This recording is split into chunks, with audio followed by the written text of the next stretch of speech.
Barruu Khaleessa Caamsaa 23 2017 fuula Feesbuukii Jawaar Mahaammad irratti Jawaarumaan maxxanfamte akka taanu kanatti sagaleen isni fidheessina.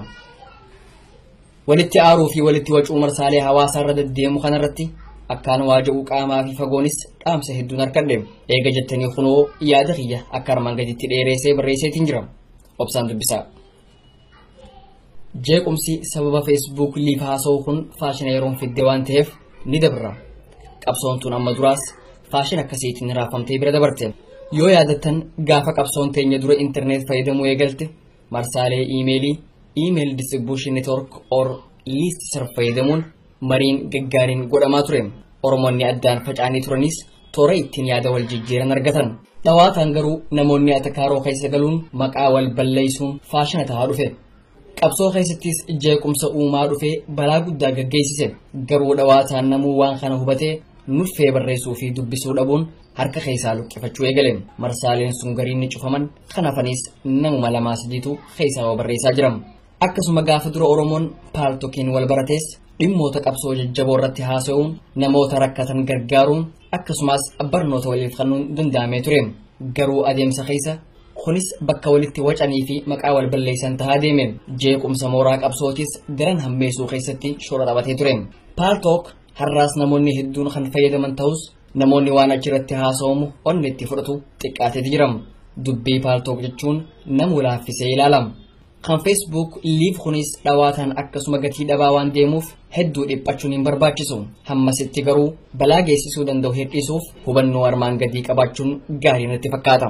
Tokko, faayidaa babal'achuu sabaa himaalee keessaa tokko namoota dhuunfaa aangeessuudha. Empower isa jennuun sani. Kana jechuun namoonni baasii xiqqaan bakkuma jiranii ilaalcha isaanii akka uummataan gahan aanjeesee jiramu. Babal'achuun marsaalee hawaasaa miidiyaa to'annaa dureeyyotaa jaarmiyootaa fi mootummoota harkaa baasee harka namoota dhuunfaa galchuun walabummaan yaada wal jijjiirachuu akka babal'atuu fi lammiileen akka humnooman godhee jiramu. Haa ta'u ammoo xiqqaa guddaan maraataa fi fayyaan to'annaa mediation or regulation tokkoon malee yaada mataa isaanii uummatatti akka facaasan godhanis miidhaa ni qabam. Kanaafuu yeroo namni tokko Facebook gubbatti ol bahee garee siyaasaa yookiin hawaasa tokko arrabsu namni sun eenyu, sababni aarii yookiin naamusa dhabuu nama sanii maali jennee qorachuu fe'isam. Namuma dubbate hunda dhugatti fudhannee kan aarruu fi deebii kan nu yoo ta'e ibidda balbalaa jirutti gaaza raphootaatiin ibidda jallaan keenya qabsiise kan nagayaa aaree gaazetti raphoon diinni ammoo qilleensaan daran hafarsuu akka dandeessisuuf hiree banuudhaam. Haala kana ammaas argaa jirram. 2. Namootaa fi jaarmiyoota nun morkan jaan irratti duuluun siyaasaa Itoophiyaa fi Oromoo keessatti akka tooftaa qabsootti fudhatamuun humnii fi yeroon guddaan akka irratti bahu beekamaadha. Tooftaan kun murna irratti duulamu san miidhu malam. Garuu murna duulu san illee hin guddisu. Daranuu qancarsa malee. Maaliif?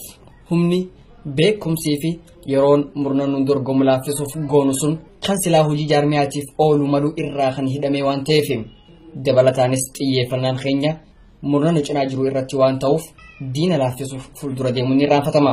Kanaaf ragaan guddaan EPRPdham jaarmiya gaafa gadaasaa hanga sana biyya sochoosuu danda'e kan qancarsee booda ajjeese sababni guddaan tokko duula namootaa fi murnoota isaan wal dorgoman irratti godhaa turedha. Murnoonni isaan dhabamsiisuuf yaalan irraan tarkaanfatanii bira dabranii jiran. Mooraa qabsoo Oromoo keessattis osoo morkiin murnaa faayidaa qabaatee qaata bilisoomne. Kanaafuu hoggononnii fi miseensonni jaarmayoota Oromoo murnoota isiniin dorgoman seetan laaffisuuf yaalurra dalagaa qabatamaa qabsoo Oromoo gara fuulduraatti furguggeessuu irratti yoo fulleeffattan jaarmaya keessanii fi qabsoo sabaatiifis bu'aa qabatamaa buusuu dandeessan. Yoo murni yookaan gareen yookaan namni tokko jaarmaya keessanitti duulees deebii haloo bahinsaa kannaa oolurra jalaa callisuun hojii qabatamaatti fulleeffachuutu wayyaam.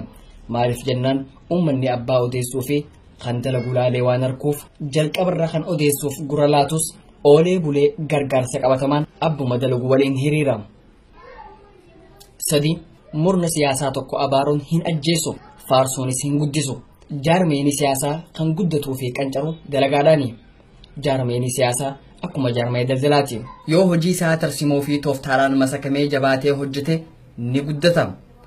Hojii dhiisee warra isaan dorgomu rivals or competitors abaaruu irratti yoo fulleeffatee ni qancara. Kanaaf obboleen keenya jaarmiyaa siyaasaa abaarus tahee faarsuu irratti bobbaatan yeroo keessan hin qisaasina. Jaarmiyaa jaalattan afaaniin osoo hin taane qabatamaan gargaara. Kana jechuun jaarmiyaa saniif miseensa horoo irratti akkasumas maallaqaa fi meeshaa maddisiisuu irratti fuulleeffadha. Fakkeenyaaf sa'a lama paaltook yookiin feesbuuka gubbatti namootaan atakaaroo seenurra sa'aatii lamaan san dabalata overtime hojjedhaatii galii san jaarmiyaa deeggartan saniif galcha. Hojiin qabatamaan akkasii jaarmiyaa san ni cimsa. Jaarmiyaan sun cime jechuun qeeqa irratti gaggeeffamu hojiidhaan irra aanee jechuudha. Akkasumas warri jaarmiyoota qeeqaa ooltan hamma feetan isin jaarmiyaa baartaniif hogganaa fi imaammata jaarmiyaa sanii sirreessuu akka hin dandeenye beekuu qabdan. Kanaafuu jaarmiyaa jibbitan sanitti dhiphachuu dhiiftanii yeroo keessan san jaarmiyaa sanitti fakkaatuu filattanii qabatamaan tumsuudhaan yoo ammoo jaarmiyaan isiniif ta'uu dhabame dhuunfaadhaan qabsoo fi qabsaa'ota gargaaruu irratti osoo fuulleeffattanii wayya. Afuri namoonni gariin waldiddaa dhuunfaatis tahee siyaasaa gariin saffisaan gara aantummaa fi jibba gandaa naannootti harkisuun amaleeffatamee jira. Namoonni abukaattoo ganda tokkoo tahanii Oromoota naannawaa biroo irratti olola jibbaa oofan kun hedduun isaanii osoo dubbee isaanii qoratanii fakkeessitoota araddaa itti dhalataniifu naatoo dhugaa hin qabnee fi tarkaanfii qabatamaan humaa hin gargaarreedha. Mee qalbeeffadhaa laala. Namoonni olola gandummaa oofan kun baroota sadeen Oromiyaa keessatti sabni keenya araddaa hunda keessatti kumaantamaan ajjeefamaa madaawaa fi hidhamaa ture san Oromiyaa guutuuf dhiisaatii aanaa irraa dhalataniifu isaanii gargaarsa qabatamaa godhu agartanii beeytu. Kanaafuu haasawa fokkotaa namoota ganda isaaniitiifuu naatoo dhugaa hin qabne kana dhagahuu fi aaruun deebii nama hedduu mufachiisuu malu kennuun sirrii miti. Hubadhaa cunqursaan wayyaanee godinaa fi ganda amantii fi amalaan Oromoo adda filee deemaa hin jiru. Dhugaan kana ta'ee osoo jiru atakaaroo naannummaa keessa seenuun doofummaa qofa osoo hin taane diinummaadha. 5 akkuma tibbana garuu yeroo hedduu wal dhabbii namoota dhuunfaatu gara atakaaroo siyaasaa guddachuun achumaan olola murnootaa ta'a. Kunis sababa qaba. Ilmi namaa uumaadhaan kophaa loluu hin barbaadu. Guuza yookiin jigii baafachuu fedha. Kanaaf aarii, hinaaffaa, xiiqii, jibba dhuunfaan nama tokkorraa qabu akka dhimma gareetti ol kaasuun framing the dispute gartuun isaatis dallanee akka cinaa hiriiru godha.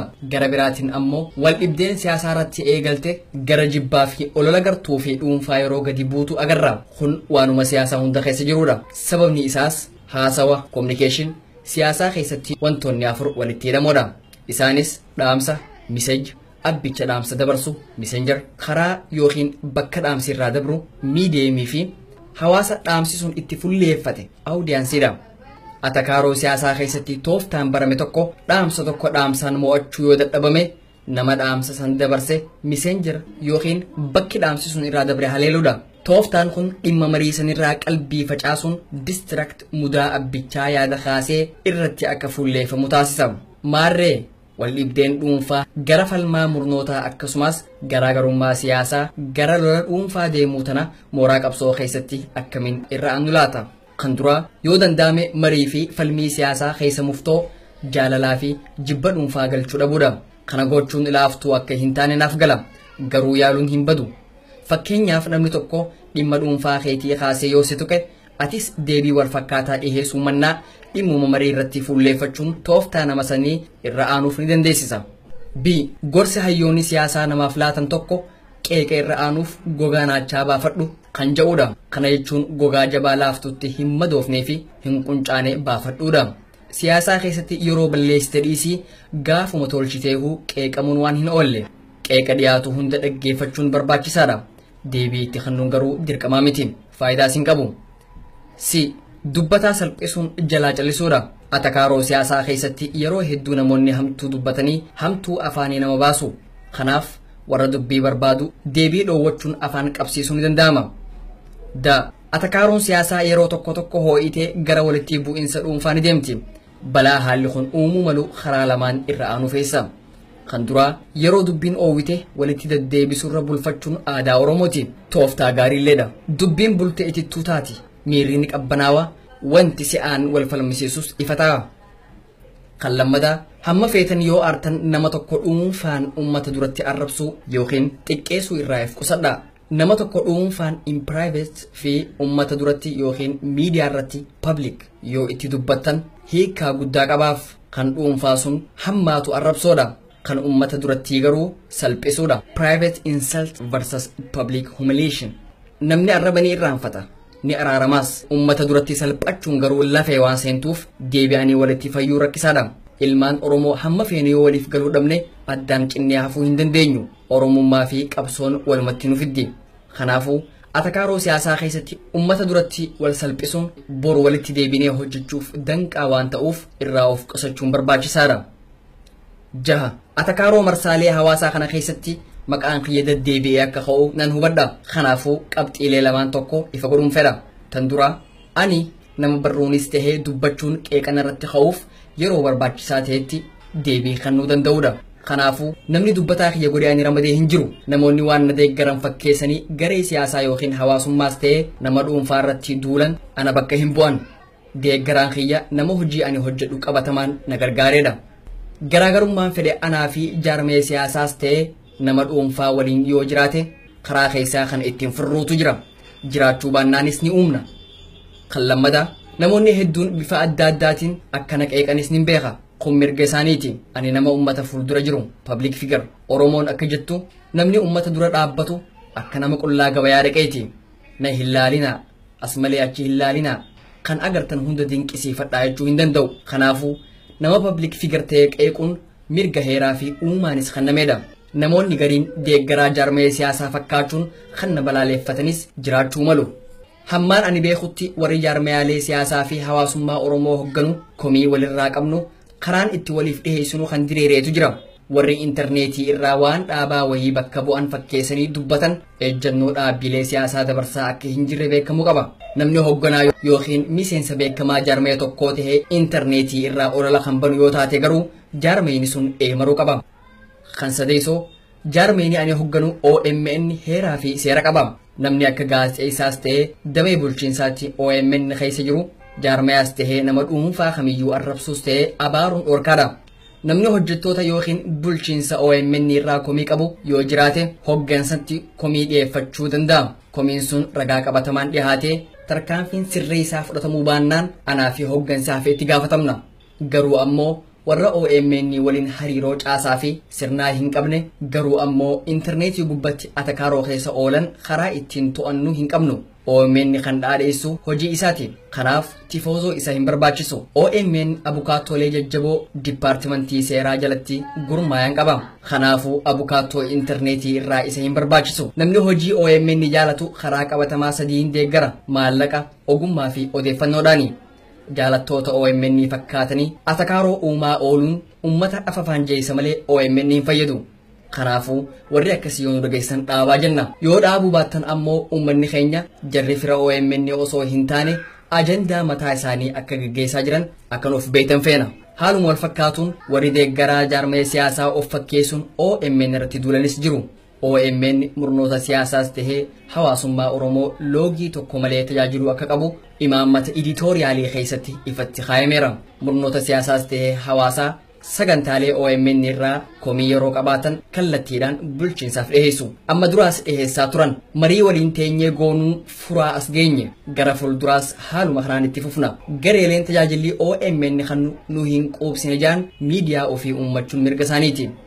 Kana fireessoo miidiyaan heddummachuun Oromoo fi qabsoo isaanii fayyada malee hin miidhu. OMN miidiyaa Oromoo kamiyyuu akka firaatti hin laalu akka tumsaatti malee.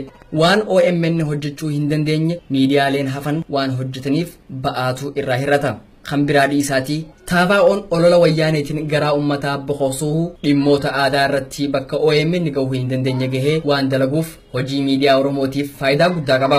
Gabaasni qorannoo investigation journalism dhiheenya kana onnatanii eegalan ammoo daranuu bu'aa miidiyaa sanii ol guddisaa jira. Dimshaashumatti miidiyaaleen Oromoo baay'achuun waan gaariidha. Sagantaaleen isaanii isiniif taanaan gargaara.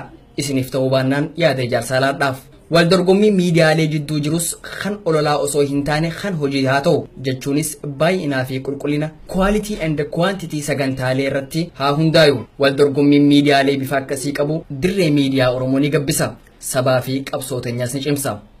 Wanni jala muruu barbaadu OMN garee siyaasaas tahee hawaasa kamiyyuu jala hin seenu kamiyyuu ofirraa hin dhiibu warri dantaa murnaatiif jecha OMN ifitti harkisuuf tahee ifirraa dhiibuu barbaadan hin milkaayan OMN akka miidiyaa ummataatti public miidiyaa walabummaa ofii eegsisee gareelee hunda obsa naamusaa fi ogummaadhaan tajaajiluutti fufa kan faarsanis tahee kan abaaran kan gargaaranii fi hin gargaarre cufa waluma qixa tajaajilamu public media jechuunis akkasiin walumaa galatti babal'achuun miidiyaalee hawaasaa ummata akka keenyaa cunqurfameef hiree guddaadha sabboonummaa ni cimsa saffisaa fi gatii xiqqaan wal qunnamuun wal gurmeessuuf tarsimoo baasuu fi diinarratti duuluuf gargaara gara biraatiin ammoo namoonni fi gareeleen tolchuu mannaa badii fedhanis salphatti qalbii ummataa facaasuun hamilee fi abdii kuffisuuf itti fayyadamuu danda'u kana hubachuun tooftaalee faayidaan nuti marsaalee hawaasaa irraa argannu kan badiitiin akka hin caalamne nu dandeessan baafachaa socho'uu qabna tanaas irruma aanna waaqni nu haa gargaaru nutilleen daran haa carraaqnu ani kanaan jee kan hir'ate isinitti guuta